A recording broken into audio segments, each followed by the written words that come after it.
প্রিয় দর্শক, আছি মঞ্জু ভাইয়ের দোকানে। এখানে আজকে বিশাল পাঙ্গাস আসছে, আপনি দেখতে পাচ্ছেন।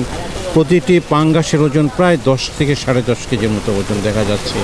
প্রিয় দর্শক, এগুলো পদ্মা নদীর মাছ। উনি দাম হাঁকছেন 1100 টাকা করে। প্রিয় দর্শক, অসাধারণ সুন্দর কালার, দেখতেও যথেষ্ট তাজা। এগুলো ভোর রাত্রের দিকে ধরা উনি নিয়ে আসছেন। ভাইয়া কিছু বলছিলাম ভাইয়া? না কিছু বলার নেই, এগুলো ভালো মাছ। ভালো মাছ না? হ্যাঁ, অসাধারণ মাছ। অসাধারণ মাছ। এগুলো হচ্ছে একজনে নিয়ে খাওয়াটাও মুশকিল না?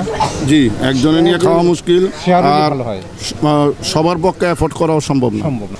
মাছ এক নম্বর সিরে ঠিক আছে, কিন্তু দাম হইব তো, দাম এত তো টাকা তো একজনের সম্ভব না। এখানে নাকি ধনী এলাকা, অনেকে নাকি এরকম মাছ কিনে ফেলায়। না নেয়, মাছ নেয় তো 30,000 20,000 টাকার মাছ কিনে আলা। আপনার ফ্রাইডে আসতে পারবেন, শুক্রবার আসে পাওয়া যায়। আপনি শুক্রবারে পাবেন, বড় মানে মাছ। Regular customer